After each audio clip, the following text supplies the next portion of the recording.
I might keep you late because I really want to finish tonight because I have some interesting requests from people for next week's class. So let's do a quick review. And Lashon Hara, gossip, defamation, slander, libel, whatever you call it, it's not allowed according to Jewish law. Lashon Hara, gossip and the laws of one's place in the world to come. From Psalm, King David, Miha Isha Chofetz Chaim Ohev Yamim Liratov. Who's a person who loves life, who wants to live a long life, who wants good days? And that's the person who, Nitzor Lashon Chamera, keep your lips from talking evil and your tongue from talking guile.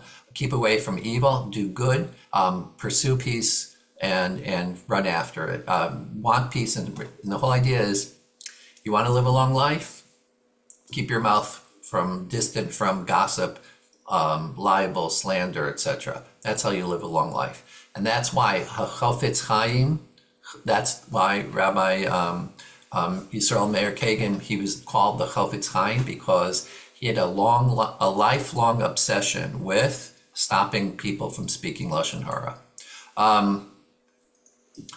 In Judaism, one of the most important things about Lashon Hara is that it doesn't matter if it's true. It doesn't matter if it's false.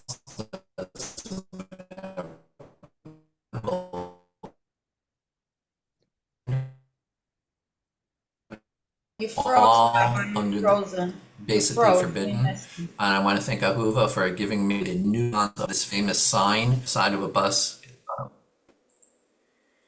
Am I back? Am I back? Yes. Yes, you are back. Hello? Yes, you are back. Am I back yet? Yes. Yes, just not the share. So let's see if I can let me see if I can make a hotspot. Danny taught me how to do it. And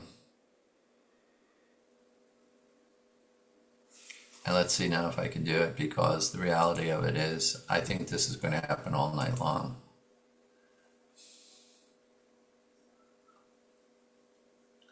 And guess what, Danny? I know you're on with me. It doesn't say iPhone anywhere. There should be options on. Maybe it's probably not the top one. It's not. So I see all of them, all my neighbors, etc., etc. Some guys called my happy place 2, a hidden network, no iPhone. So I'm afraid that we're just going to have to continue. I'm sorry, guys.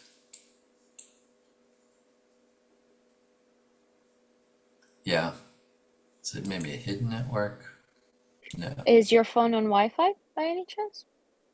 Yes, my phone is on Wi-Fi. Maybe that's why. Okay, so yes, try turning it off. Okay, turn Wi-Fi off.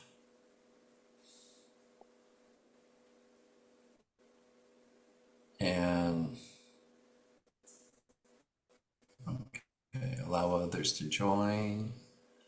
Let's see. Still no iPhone. All right, it is what it is. I'm sorry, Chevra. If this continues, I'm going to have to start teaching from shul. Yeah, Danny, it has every neighbor but my iPhone. Uh-oh. Now I wonder what happens if I turn Wi-Fi off, it won't work at all, just to disconnect you guys. Yeah. Bluetooth, airplane mode, night, mobile.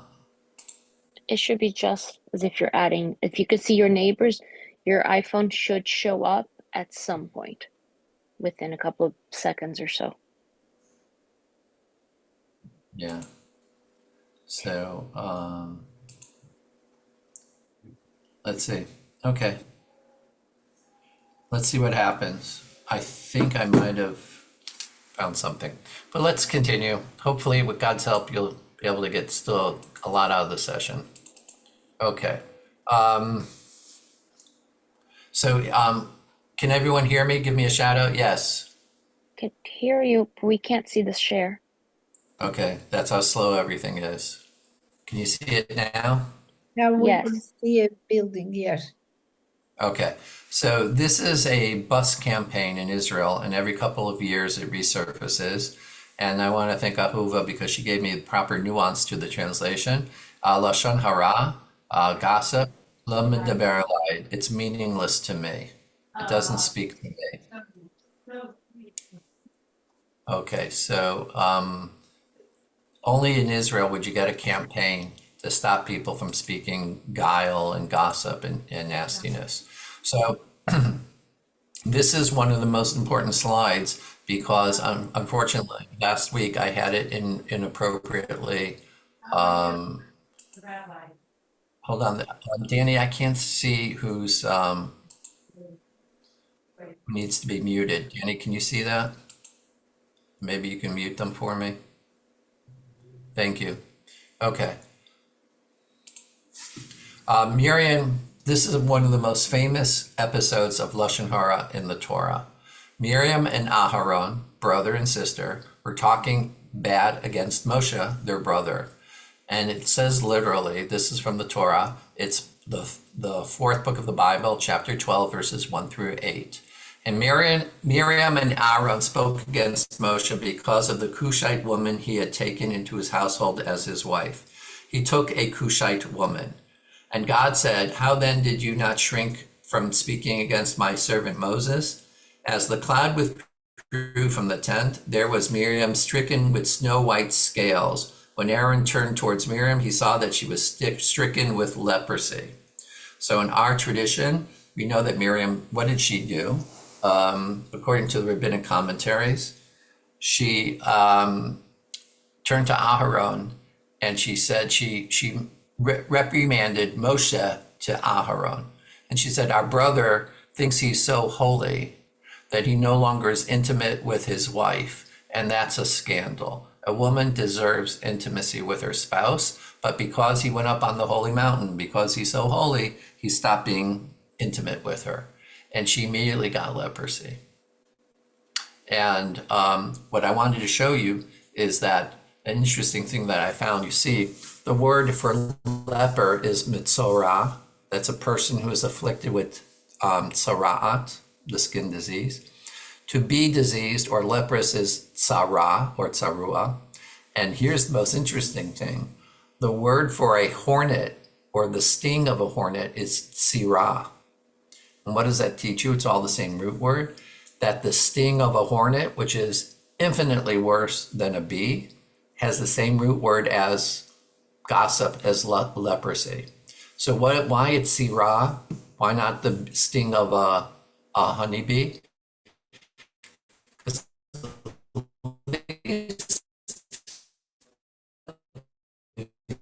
Honey. A hornet does nothing but bite, sting you, and hurt you. And the level of pain is worse. Yes, Danny. No, you're freezing a little bit. That's why. I think I'm frozen. Yeah.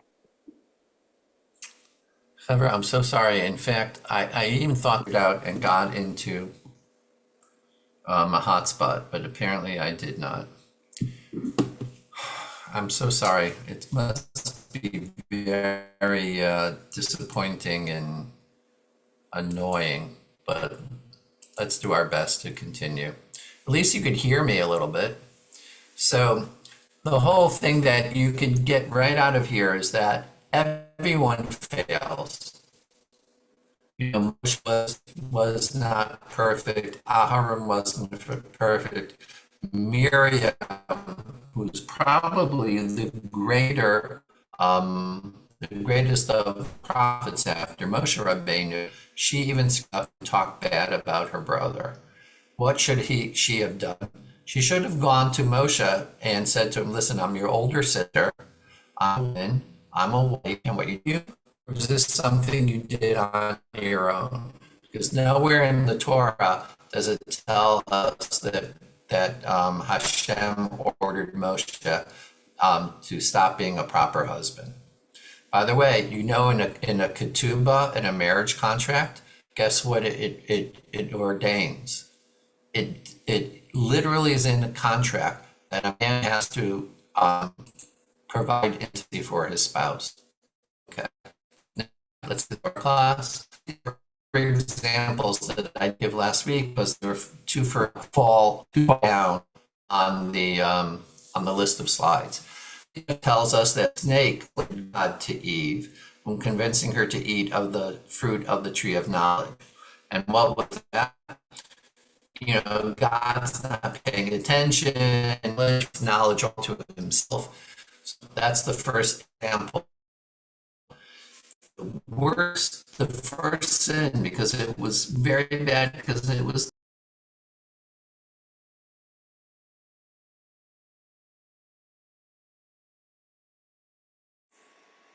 Tanya, I think we need to change this class for a different day. Yeah, we lost them. We thought that we lost him, so. And when he comes back, we'll tell him it's not good. It's very difficult to follow him.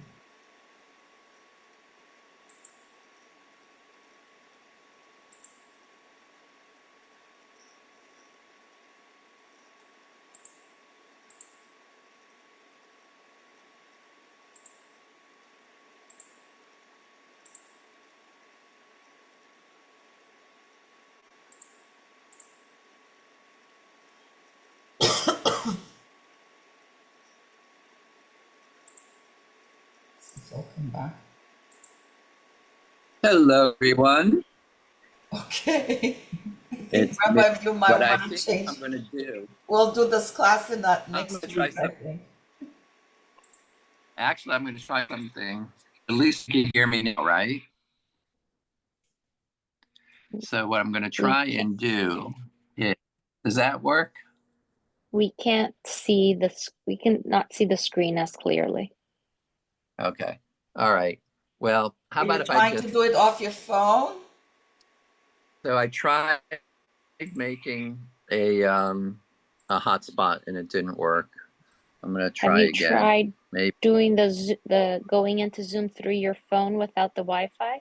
And if you send me the PowerPoint, I could share. Some of these rooms need a makeover. Actually, do you see what I have here? Yeah. See this hotspot and it says on, Mm-hmm. but it's not working. Right. So I meant that maybe you could try going on Zoom through your phone without just holding on to your phone. But I like that It's idea, not very Danny. I'm comfortable. going to send it to you. How about if I send it to you Okay. and you share it I can share. and I'll just talk on. Okay. All right. All right. So let me send it to you. Thank you, Danny. You're welcome. And oh my gosh, everything is loading so slowly. I remember I that. talked to AT&T. I'm sorry. I remember that course at Yeshiva. Probably well I attended. talked to AT&T. I talked to AT&T for about an hour today, and we tried everything. And what happened was, with all that's going on in the world, Judy and I decided to put in cameras, security cameras around the exterior of the house. And it is attached to our Wi-Fi. It's not hardwired.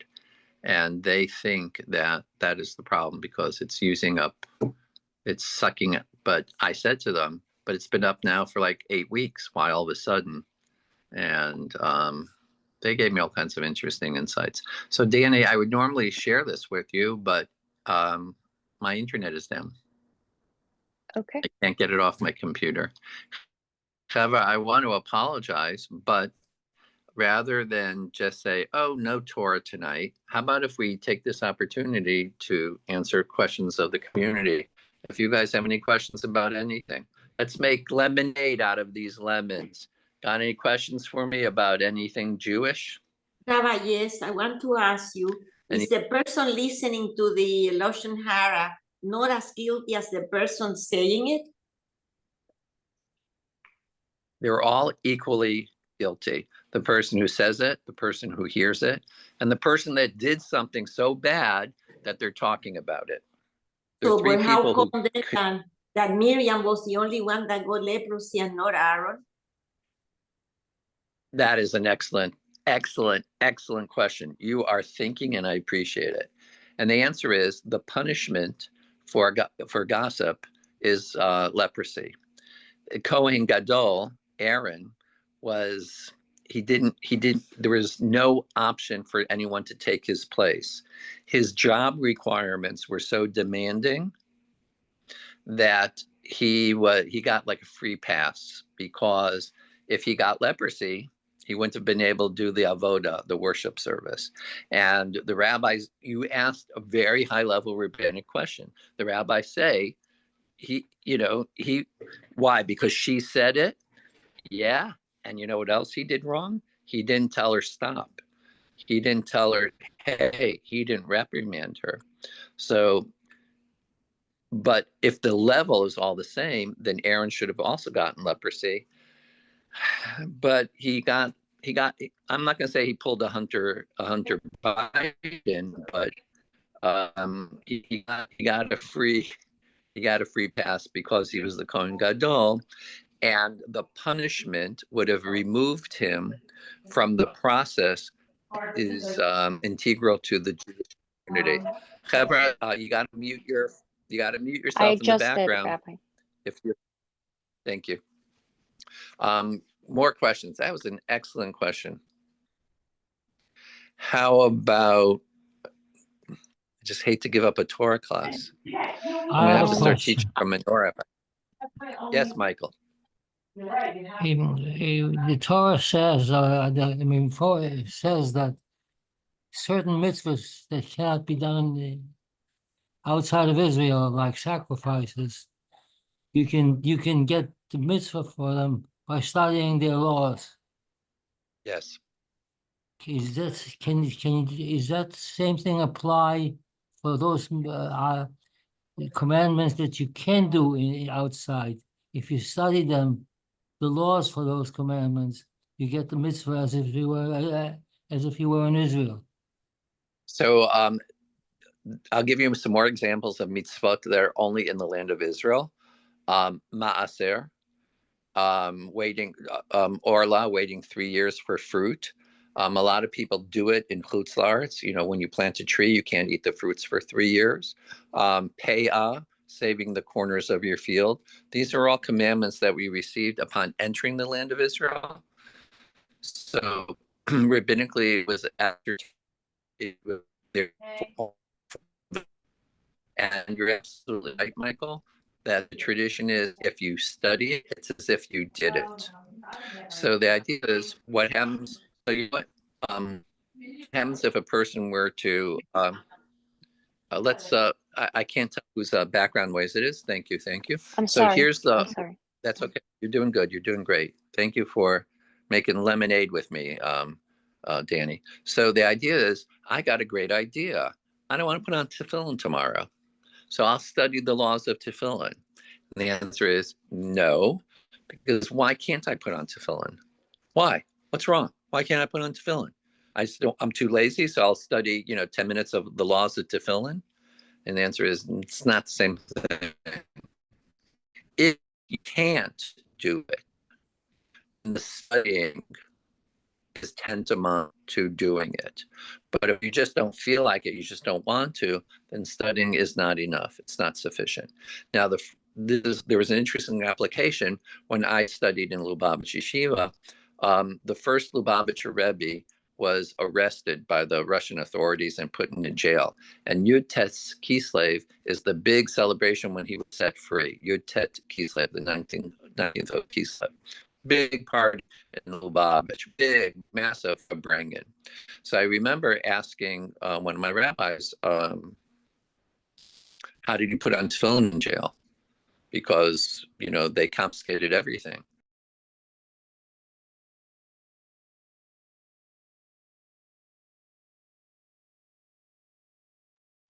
I think we lost them again.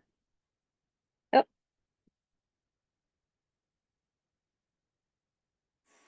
It's not even It's- internet connection in the Now house. even my phone is thinking. So What was the it's last thing I also through your did you- service, Rabbi. It's not just your 5G to or whatever it is, but it's your service as well. Yeah, so something's going on. Hey, for years it's been okay, but now I'm having problems.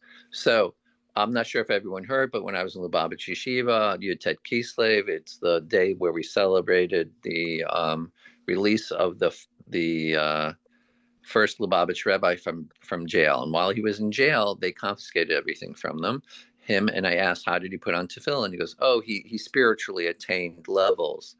And one of the other rabbis, I didn't like the answer. And he goes, well, because he was forbidden, because they confiscated his tefillin, he fulfilled the mitzvah by studying, intellectualizing all the commandments, all the mitzvahs, and all the knowledge and all the teachings about tefillin.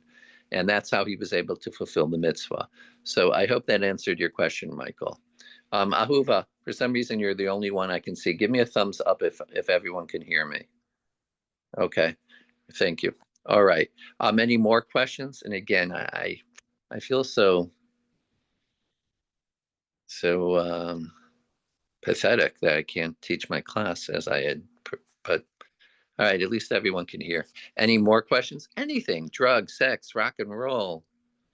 The only area that I don't feel I should be considered an expert is politics. I am not an expert in Israeli politics and American politics. A lot of people were sending me articles today about what's going on in Los Angeles with the fires and different synagogues that were miraculously saved.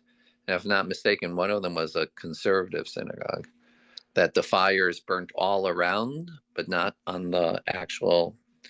Now, the only problem is, oh, it's a miracle, but about the Orthodox synagogues that did burn down to the ground. So it's a little dangerous to think that one synagogue is holier because it survived the flames than another synagogue that they didn't. That's like saying, you know, two brothers go into the Holocaust. One brother lives, one brother perishes. Is one holier than the other? No. The same thing we learned that in Staten Island. I think it was Hurricane Brenda or whatever that hurricane was about 7 or 8 years ago, a little bit more maybe, when the hurricane came, and it wasn't the winds, it was the flood. And one synagogue was under 4 feet of water, and the other synagogue, nothing. And it turns out, yeah, the other synagogue was further up the coast, actually, on Staten Island.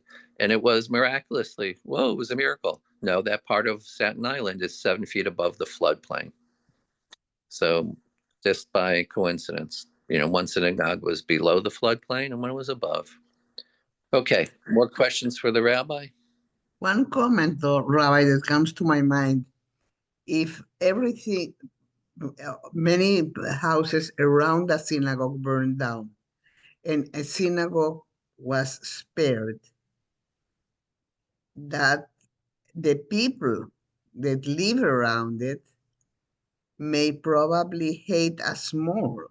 Why are they saved and my house has been destroyed? I lost everything.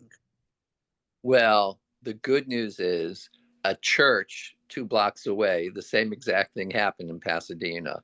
A church, all the houses burned all around it, and the church not a cinder. So hopefully we'll be, well, if you hate the synagogue and you hate the Jews, then you also have to hate the Christians because one of their synagogues survived. But you know what I've learned in life? People really don't need a good excuse to be haters. That's true too. If they hate us, they'll hate us because we wore green shirt that day. They'll hate us because, my hair didn't fall out. The people who hate really don't need an excuse. You're right, Rabbi. More questions? It's not right or wrong, Elizabeth. It really isn't. It's I just read that I forgot what city it was. I think it was in Toronto. They broke into a kosher restaurant and trashed it, and in the middle of the night, and spray painted "Free Gaza," and they did like $25,000 worth of damage. And then about 2 blocks away, they broke windows in a Jewish a Jewish store. So Mhm. they're just, there's a lot of hate in the world. Yeah. And one of the things that the correspondent said is that it's really a shame because this just proves that it's not anti-Israel, it's anti-Semitism. Because what does a Mhm. restaurant have to do with Zionism? It's a kosher restaurant. And what is a Jewish-owned store? No, just the Jewish store. What does that have to do with Zionism or in Israel? So, because the owners are known to be Jews, so you get to attack them and say free Palestine, free Gaza. So it's my personal opinion that although Israel will be much safer after this war is over, it's depending how peace with Saudi Arabia comes about, how Saudi Arabia joins the Abraham Accords, and if eventually, then it'll be Morocco. Then if Morocco goes, then I think Tunisia will go and Algeria. And pretty soon, the Abraham Accords will be substantial. How that will affect peace in the Middle East, I don't know. But one thing for sure, in my opinion, I shouldn't say for sure, it's just my opinion, that it will be many years before we can undo the damage that was committed on campuses. The Arab students always hated us, they'll always hate us. But they've influenced hundreds of thousands of white Americans. And I shouldn't say white Americans, of young Americans, Black, African Americans, and Hispanics and white Americans have been influenced very heavily by what's going on. Now, the only way I think that we can temper the damage done to Israel's reputation on campus is if we can bring peace to the Middle East through the Abraham Accords. That's my opinion. And it's not my area of expertise, just my personal opinion. Some very good questions and observations. Hey, anything else, everyone? Oh, I just got a notice from my computer. My network is unstable and is down.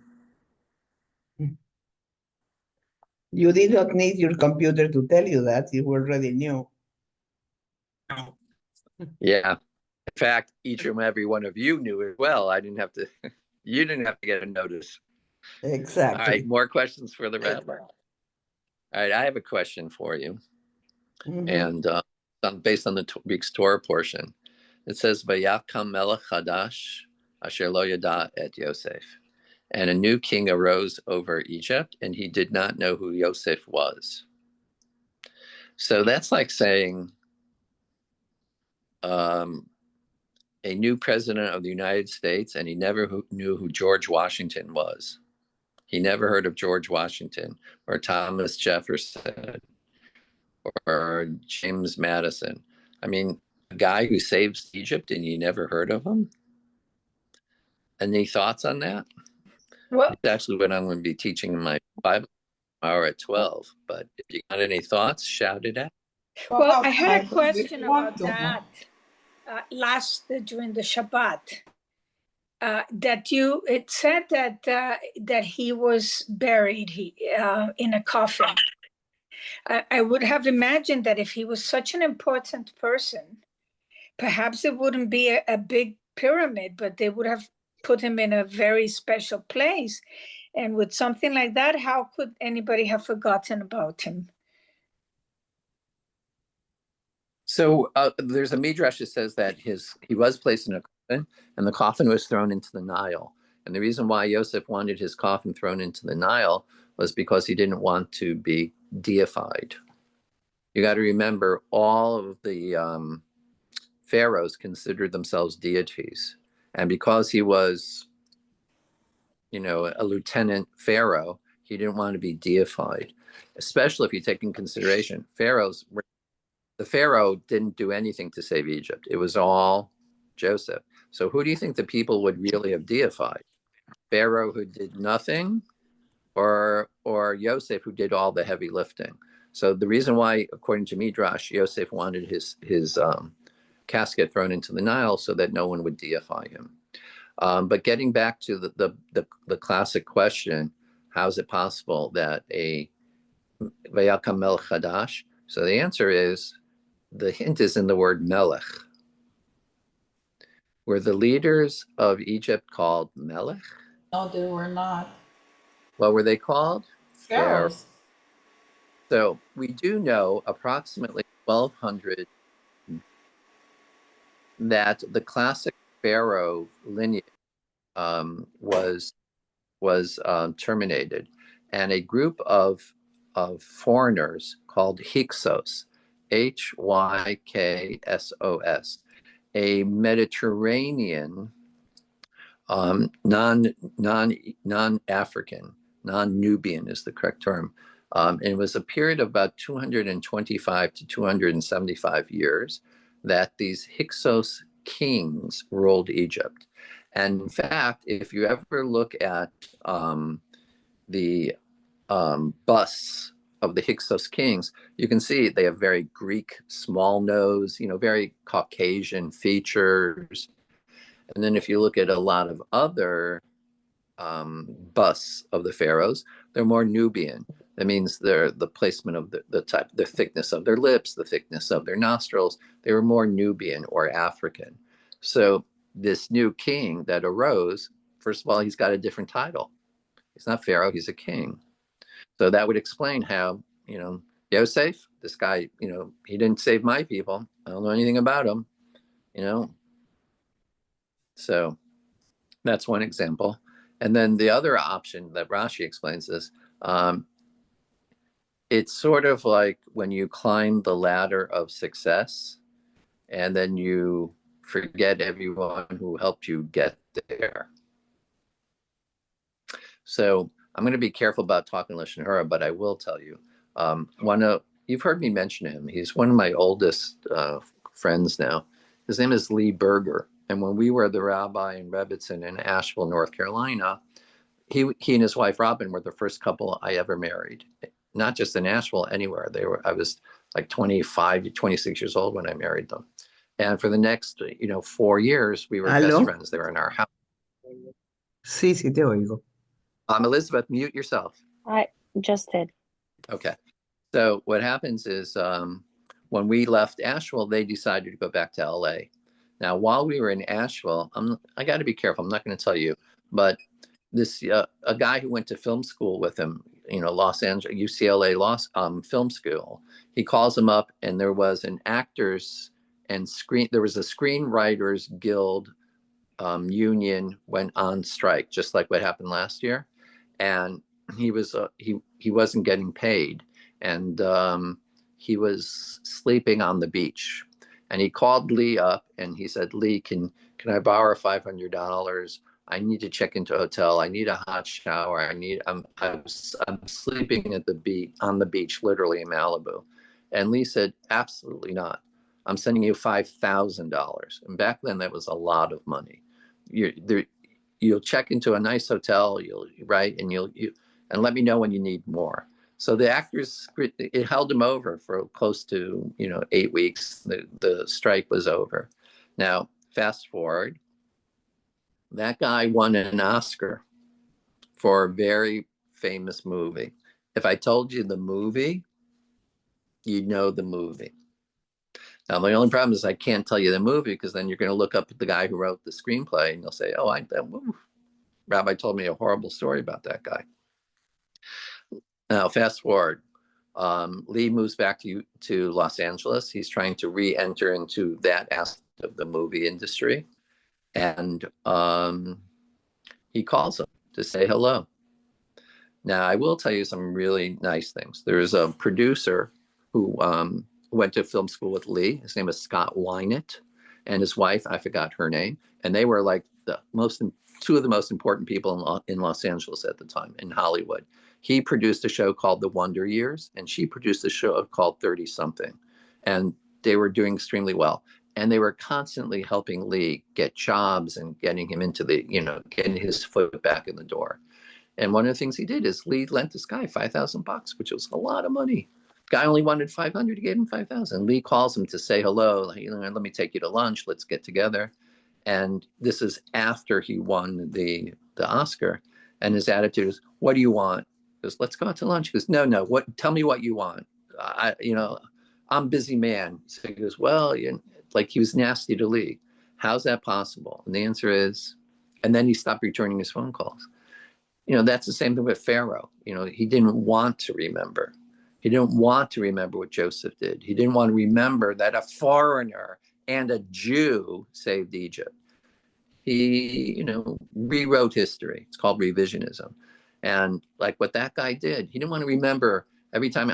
My opinion, what happened when he heard or saw Lee, it would remind him that he was a loser and he had to sleep on a beach, and that Lee pulled his chestnuts out of the fire.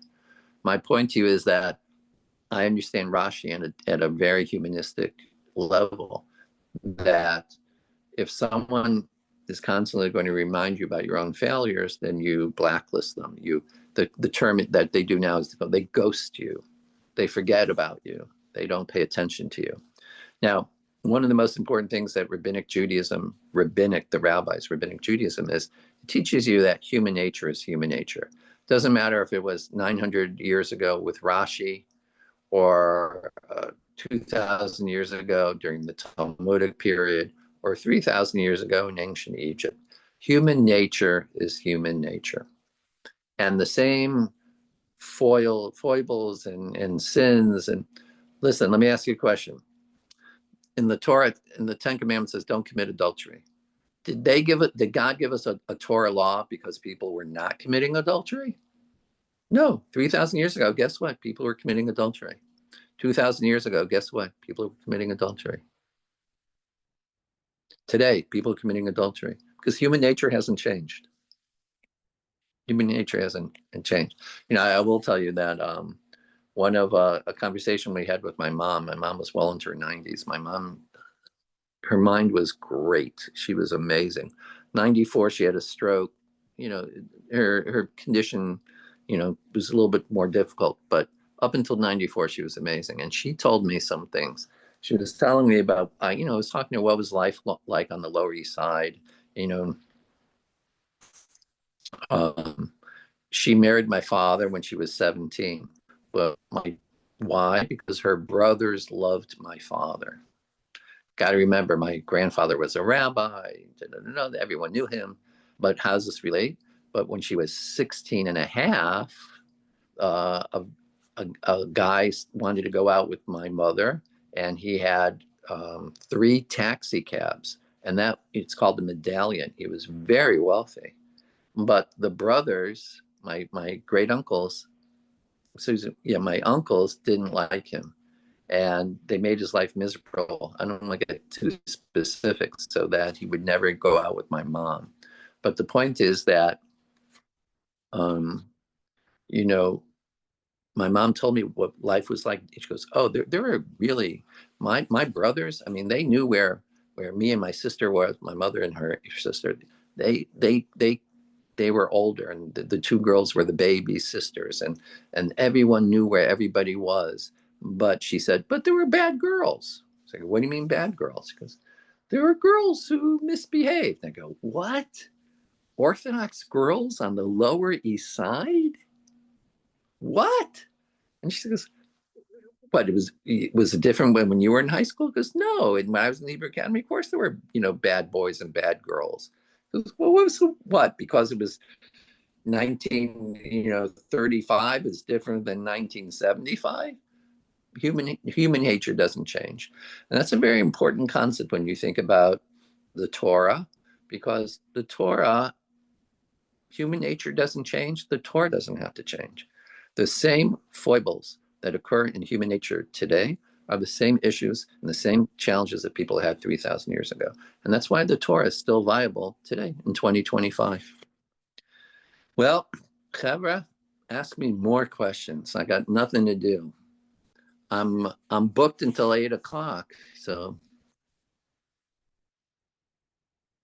unmute yourselves and ask me a question. Rabbi, we're gonna deduct 15 minutes off your salary. All right. No. I'm like a lawyer. I get paid for every hour or part thereof. Right. Yeah. Okay. No questions So for the rabbi. then it's already 7:46, so you're practically done. Yeah. Yeah. I We'll think call it a night. well anyway. Well, I can't tell on my little phone how many are left. Oh no, there are. I scrolled down. Well, however, I feel again very self-conscious that it was beyond my control. But by the way, I just got a warning that my cell phone is dying. That I plug in just in case.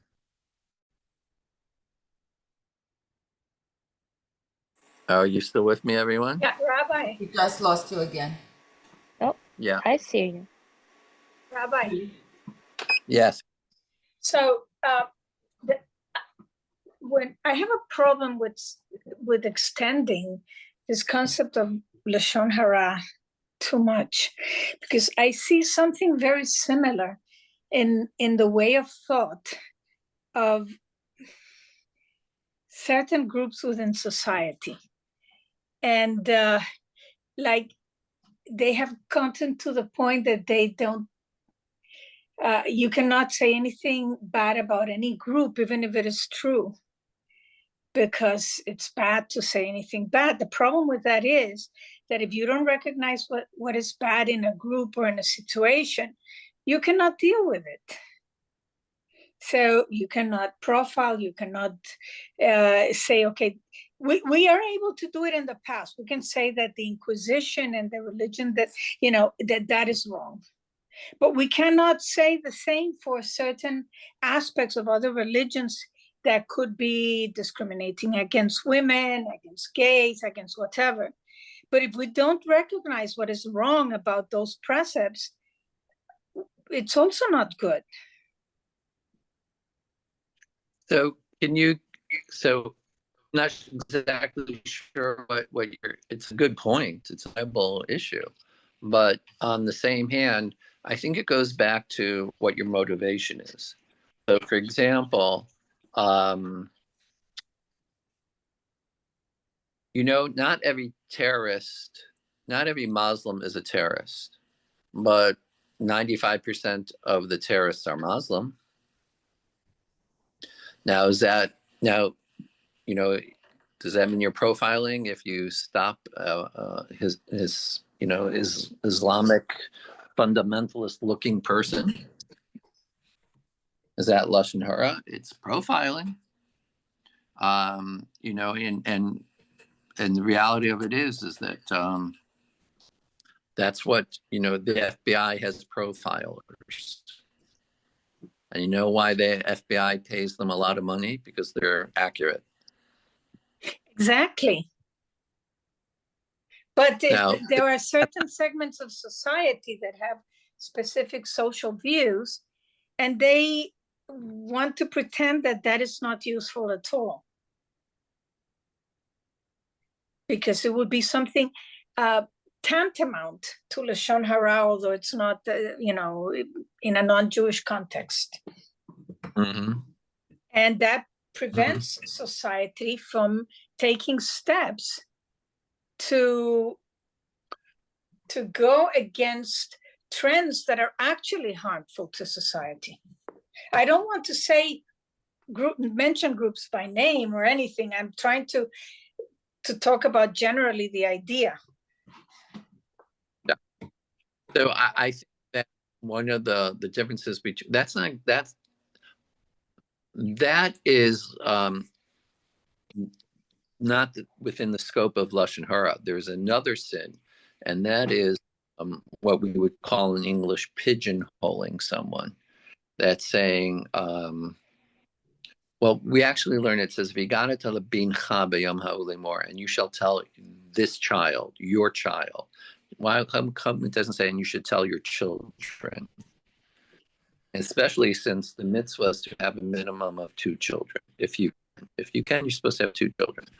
One rabbinic opinion is a boy and a girl. Other strict opinion says 2 boys. Regardless, the question is that specifically, how do you relate to a situation where, can you hold just a minute because someone's trying to reach me? Yes. With a 911 text.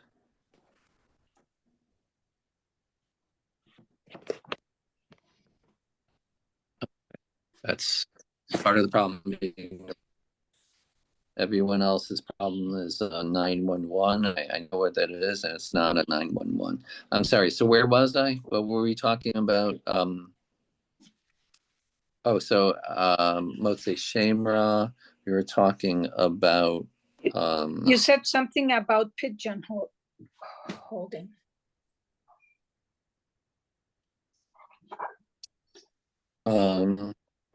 Forgive me, I forgot my train of thought when I caught that 911 text. So the idea that in Judaism there are laws about how to treat another person, how to act about another person, and how to relate to them, and pigeonholing them. You gotta tell them being so the idea is that I used to say, and you should tell your son, your Lost your rabbi.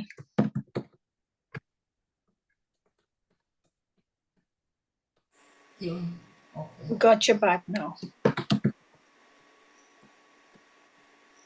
I think he's frozen. You're muted, Rabbi. Can you hear me now? Yeah. Yes, now we can. Again, I apologize.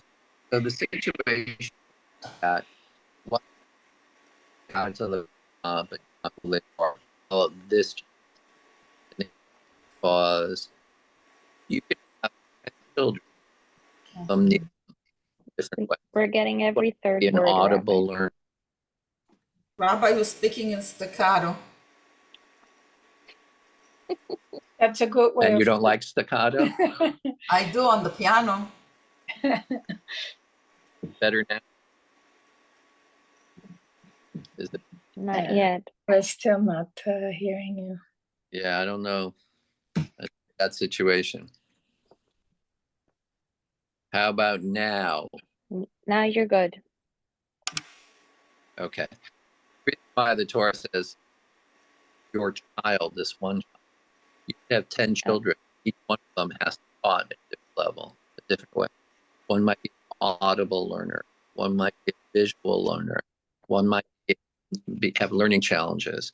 The idea is that you don't pigeonhole a child.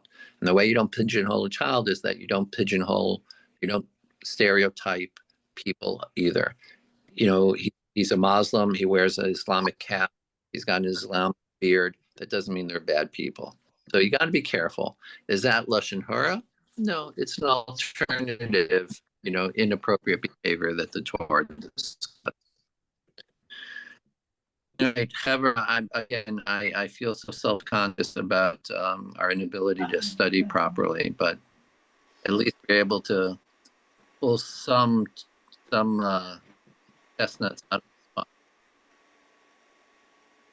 the spot. More questions for Rabbi Ollie? Rabbi, I heard a rabbi speak in Israel now with the situation that's going on. He actually himself lost 2 of his grandchildren in the war. And he says that he has another 4 that are, fighting right now. But so he was talking about, because they asked him about the importance of Pidyon Shvuim, releasing the hostages and the law in the Torah regarding Pidyon Shvuim. So he said, that is one of the biggest mitzvah that we have to do Pidyon, we have to return our hostages. But on the other hand, he said, he had mentioned that the Torah also says that the more important is the security of the land of Israel and the people of Israel. is more important at this point than, and I don't know, I never heard of that. I was wondering if there is really actually something that discusses that in the Torah. So, Pidyon Shvuim is such an important mitzvah that a community is supposed to sell even all Torahs to redeem someone who's been being held hostage. That's how important it is to get hostages released. There are very famous stories in Jewish history of rabbis who they used to be imprisoned. They'd be arrested on false charges, and then the government would require a $5 million bail or a $5 million, millions of dollars of fines, and the rabbi won't be released. And there are numerous stories. I'm trying to think of the one particular rabbi that was famous, that after he was arrested and he found out that they were, requiring like a ridiculous sum of money, $50 million fine to release him. And he ordered his community not to pay it. And that if they paid it, he wouldn't leave the jail. And if they force him out of the jail, he will go into seclusion and not talk to anyone. He won't teach, he won't officiate, and he'll leave the community. And the community was ordered by the rabbi not to pay the fine. And of course, was he put to death? No, we're afraid to put him to death. So they didn't put him to death. And he lived out his life imprisoned. Why? Why didn't they just let him go if they weren't going to get paid? And the answer is because then the poretz, the nobleman, would have to admit that it was a trumped-up charge. The rabbi spent the entirety of the rest of his life in prison. So on the one hand, there's a mitzvah pidyon shvuim, but on the other, you have to worry about tirchat tzibura, causing pain and suffering to the community. In this case, One of the biggest issues about releasing prisoners is that Sinwar was released in 2000. Exactly. That is exactly the case. That's what he said, that we are endangering in the future, we are endangering the community Right. of Israel by releasing that I saw a report that 70 of the terrorists that were killed on October 7th, 70 had been released from Israeli jails over the years. Most of them in 2000 with Gilad Shalit, and then again with, like during that's the with Shalit, one of them was Sinwar, yes. Right. So I can tell you, a lot of them were in jail before, and they came back to us in October 7th. So now in the deal now is nobody from October 7th is being released. And if you had murdered at least one person, you are not back to go into Judea and Samaria or the West Bank. They would have to be going to another country, another Arab country, if it's Jordan or whatever it is. The ones that are released that have not committed actual murder, never mind they attempted, but let's say they did not commit the murder was not committed, they will go back to their families in Judea and Samaria. Right. But I can tell you, after a number of my nephews about this particular issue, they shared that hundreds and hundreds of Palestinians were taken into custody for low-level felony, but low-level felonies. Those were the ones that, right. My one person guilty of murder. But I also am a very strong believer that You lost him. Hey, we can't hear you, Rabbi. Okay, all right, it's 8 p.m. It's time to release you. I almost made that joke. Now? All right. Lila Tov, everyone. So sorry. Good night, Rabbi. No problem, Rabbi. Laila And Tov. Good night. Laila Night. Tov, Night. Rabbi, Laila Tov, everyone. Laila Tov, Sarita Lila Leilani. Tov.